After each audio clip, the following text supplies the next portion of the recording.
साम्राज्य न्यूज, सामान्यांचा असामान्य आवाज। छत्रपती शिवाजी महाराजांचा मुलूक केवळ महाराष्ट्रात नाही तर कर्नाटक आणि तामिळनाडूतही त्यांनी झेंडा रोवला। दक्षिण भारतातील त्यांचे आजचे स्थान देवदेवतांच्या रांगेतले आहे। बंगळुरूतल्या चार टाळक्यांच्या विकृतीने त्यांची उंची कमी होणार नाही।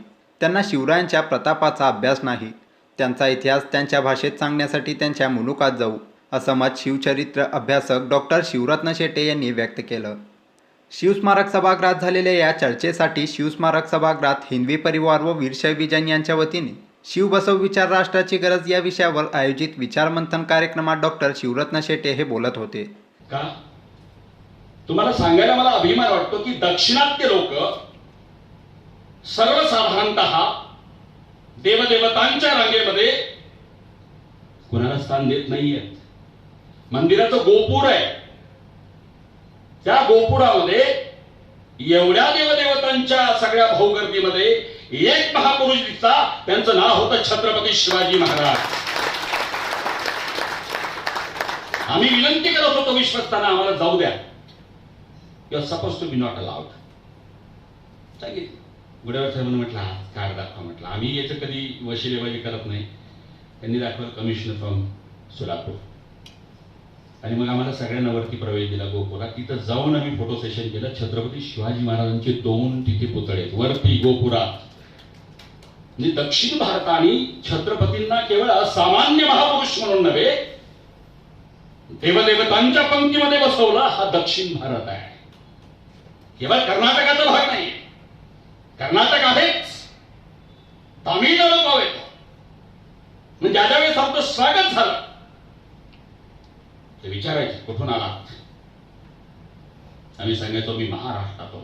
हे शब्द ऐकल्याबरोबर ओ छत्रपती शिवाजी का महाराष्ट्र ही भूमिका द्यायची। आणि म्हणून माझ्या प्रत्येक व्याख्यानात मी म्हणत असतो की मी विज्ञानवादी आहे आणि मी प्रारब्ध मानतो।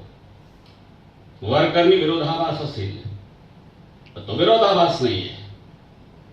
यावेळी आमदार विजयकुमार देशमुख, पोलीस अधीक्षक तेजस्वी सातपुते, सहाय्यक पोलीस आयुक्त दीपक आर्वे, महापालिकेचे उपायुक्त धनराज पांडे, मराठा महासंघाचे दास शेळके, प्राध्यापक डॉक्टर सतीश कदम, सकल मराठा समाजाचे समन्वयक माऊली पवार, उदयशंकर पाटील, सभागृह नेते शिवानंद पाटील, पालिकेचे विरोधी पक्षनेते अमोल शिंदे, संभाजी आरमारचे संस्थापक अध्यक्ष श्रीकांत डांगे, सोमशेखर जमशेट्टी, वीरशैव विजनचे राजशेखर बुरकुले आदी उपस्थित होते। पण बेंगळुरूमध्ये जे काही दुर्दैवी घटना घडली, सगळ्यांच्याच मनाला थोडं ठेस लागला। ज्या गोष्टी ह्या देशामध्ये घडून आहेत त्या गोष्टी कुणीतरी मुद्दामून घडवून आणतायत, त्या देशातला जातीपात वाढवण्यासाठी किंवा आपापसात जातीमध्ये भांडणं लावण्याचं काम काही लोकांनी करत आहेत। हे असं होऊ नये, कारण बसवेश्वरांचे विचार आणि शिवछत्रपतींचे विचार आज एकत्र येण्याची सगळ्यांना ह्या राष्ट्राची गरज आहे। त्या निमित्तानं आपण इथं माननीय कदम साहेब व शिवरत्नजी शेटे यांचाही कार्यक्रम ठेवला। मला जेव्हा निमंत्रण द्यायला आलं तेव्हा मी बुरकुले सरांना सांगितलं की मी कुठल्या समाजात मी गेले 20-25 वर्ष झालं विसरू लागलो, कारण मी ज्या मतदारसंघात राहतो तिथं कुठल्या समाजाने मला निवडून देत आहे हे मी कधी बघत नाही। पण मी सगळ्यांचं एक नेतृत्व करतो, म्हणूनच मी 4 वेळा मला विज्ञान घडवून इथं छत्रपती शिवाजींचेही विचार आहेत, बसवेश्वरांचे विचार आहेत, ह्या सगळ्यांच्या विचारांनी मला निवडून देतात, म्हणजे तिथे एकी नांदती। त्यामुळं आपण सगळ्यांनी मिळून त्यांचं आपण आज ऐकणारच ज्यांचे विचार, हे विचार तर घेऊनच जायचे आपण सगळ्यांनी। प्रास्ताविकेत नगरसेवक गुरुशांत धुत्तरगावकर यांनी कार्यक्रम आयोजनामागील भूमिका विशद केली, तर वीरशैव विजनचे संस्थापक अध्यक्ष राजशेखर बुरकुले यांनी उपस्थित मान्यवरांचं स्वागत केलं।